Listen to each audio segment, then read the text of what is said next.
Right guys, this is the stash video. It's the second attempt at the stash video because the first attempt it stopped recording and lost the entire entirety of what I was saying. Right, so without further ado, time for the stash video. This is grabbing the first kit. Right, sorry about that. Right, we've got the Revell 146 HMS Victory. That's not all there. I know it is because I've checked it, but there should be. I don't know if it's like do it as a wreck of a similar sort of ship, or to try and scratch build some of the bits. But anyway, it says try not to show you what it's already got. There's some of the kits I'm going to be showing you in a minute. Right, next up, because I'm doing this in order of what I've got the least of, or genres I've got the least of. We've got the Star Trek. Obviously anyone who knows what Star Trek knows what that ship is, by Revell. USS Voyager, and it is in one, even though it doesn't say scale, it is in 1/677th scale. Right, then we have the 100 Years of Naval Aviation, which came out by Airfix in 1/72, which came out in 2009, which are all old tools. And I'm building that at the moment. The shop was put up. But they're all, as I said, they're all old tools, and I've got no particular problem with new older tools, because I think that it'll help me improve my skills. Right, moving on to cars now. Right, this was originally last step in the first attempt to do it. Is the Revell Mysterion, which is a Big Daddy Roth car, and it's limited edition, one of 12,500. Right, then we got the AMT Ertl 72 Corvette street machine, which is part built, but it wasn't built by me. It was in 1/25 these cars. It wasn't built by me, part built by me, it was part built by someone else.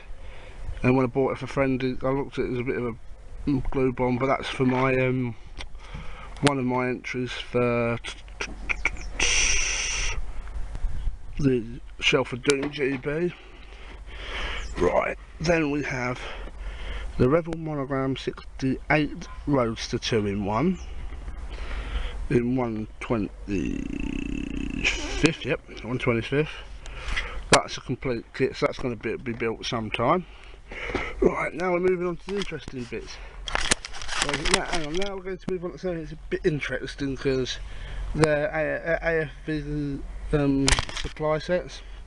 I know someone's going to be like, but someone who knows me is going to be a bit like, but you don't build armour, you don't like armour. Well, it's not exactly true. Until recently I didn't really like armour past World War I, because I found World War I armour to be really interesting. Excuse me. And after being told to look at armour sections of that, I looked at armour sections of both forums I'm on, and yes, I'm beginning to get a liking for it, but I've had these for a while because they're just so damn cheap. They're in a charity shop for £1. Says take this cap off, £1.50 each. So I thought I might as well buy them. It says dry and told. Sorry for the close up on my face there. But anyway, back to what I was doing, the AFV bits.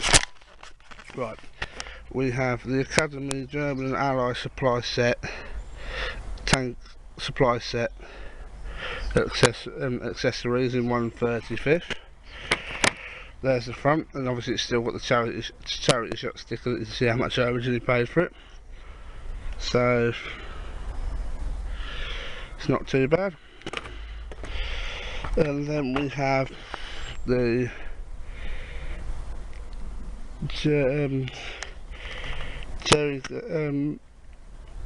Tamiya military miniatures jerry can set.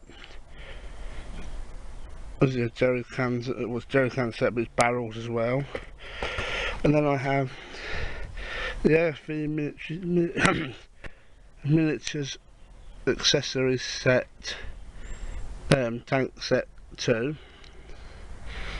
which I think there's a slightly more modern ones, because obviously that radio there looks to be from like the 50s, not 50s, 60s to 80s, I think. I could be wrong. Actually, it wouldn't surprise me if I am wrong. I usually am. Right. Then we're moving on to academy stuff. Doing aircraft. The rest of it's pretty much aircraft bar figure. We have the Apache in 1/72. This is throwing it back in the box. Then we have the P-51B Mustang in 1/72, and there's the old crow Cohen wanted to build in his wanted to build his 1/32 one, if I remember correctly. Right, now I've got to fish out a couple at a time from this box. See,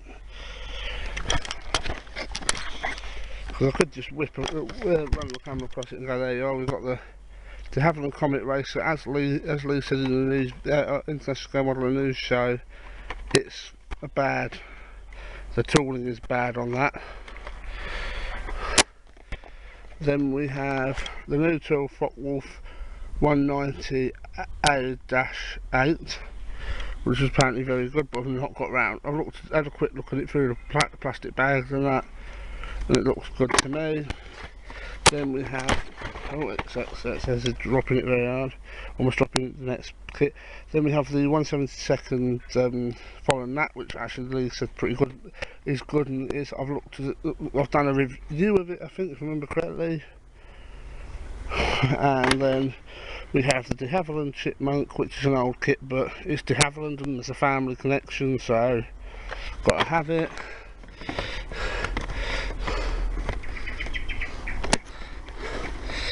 Yes, and I'm just chucking them back in willy-nilly. Right, then next up we have, it's another de Havilland Vampire, which is a good one if anyone follows the Gappy. He did a build of it in 24 hours. I don't think I'm going to be that ambitious and trying to do it in 24 hours, even though I could, but I'll probably muck it up.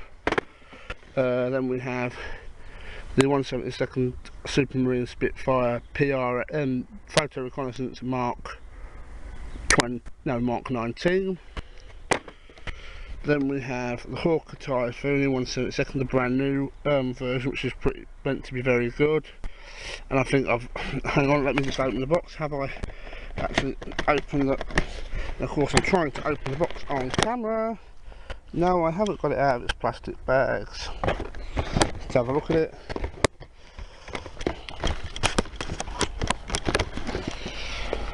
So that's something I'm looking forward to building again in the future. And I've got the Supermarine Walrus Mark II, which that's an old tool, bit rubbish, but never mind. Right, I'm going to pause this video right here while I clean up this box, because as you can see, it's a bit of a stein. I'll only have to do it once I've finished recording. Okay, here we go. Next one's in that box. That's the box I was just using. It's cleared back up. Right, time to move on to this nice yellow box. It says, which this time I'll put things away as I get them out. It says, right, I've got this one. This is the one that I built, the Mark 1A from my brother. And I've got the MESSERSCHMIT BF110 to finish, because it's already part built, but this is still taped up at the moment, so I can't use ready for the Shelf of Doom GB. So that's two things already for Shelf of Doom GB. The 2012, if I remember correctly, club kit, yep, 2012, which I'm doing in that one, that livery. The captured one, the one that us Brits lent to the Americans, and the Americans promptly crashed. And that is why we're never allowed any nice things in this country. And that's a joke, I do apologise. Then this I won from the Made Modeler, obviously 148th Airfix CHARRIER FRS1, which if you want a review of it, look on his page. I'll put a link link somewhere in the description.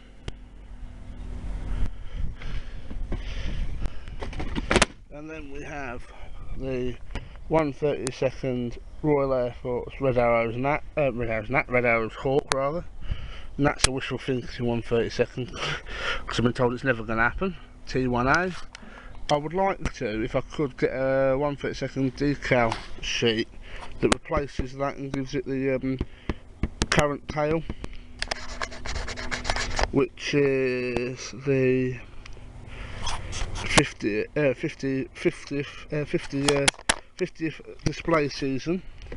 And then another Revell, this time in 1/72, which is the Blohm VOSS BVP 149, which was basically a step up from the Blohm VOSS BV 141. Right, that's that job. And now on this box, it says, lifting up this lid, we have the Tommy's War figure that I've got, which is, which is the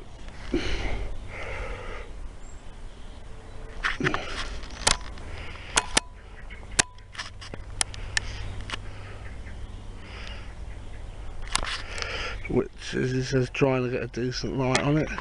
Tommy's War Lincolnshire Regiment, Private 1st Battalion, Lincolnshire Regiment, Mons 1914. It says losing packing peanuts left, right and centre, which is, that's a resin kit, resin figure for the World War I centenary. It says now I'll have to get that packing peanut from down there later. Then this is my personal Messerschmitt BF109, BF110 rather, C-2/C-4 for the Battle of Britain 70th anniversary.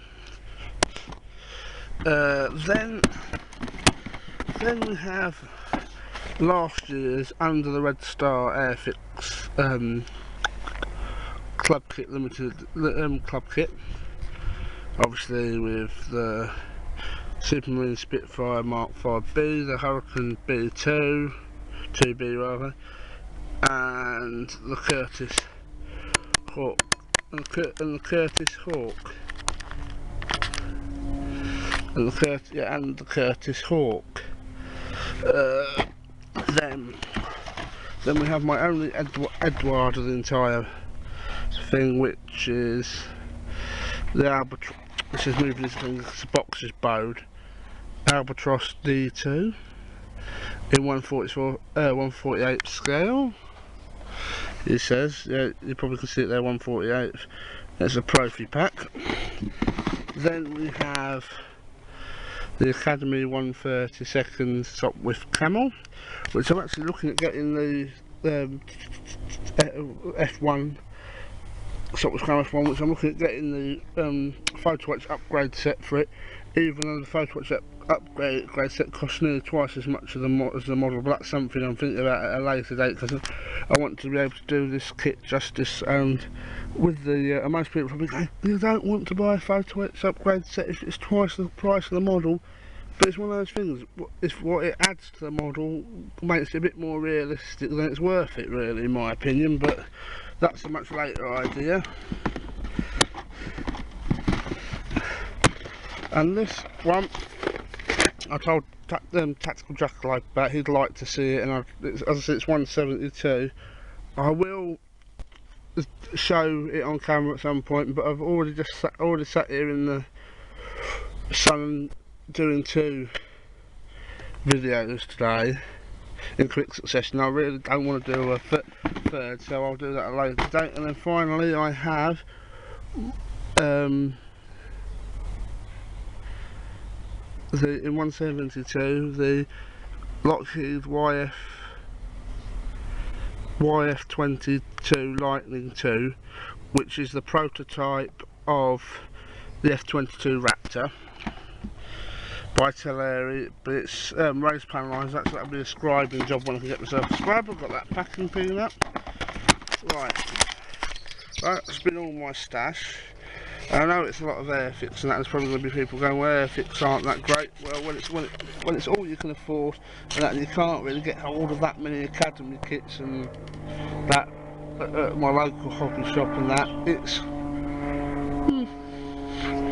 a matter of personal opinion. I like airfix. I'll still be a member of their club, mainly because I get a discount and manage to technically get kits without paying the postage.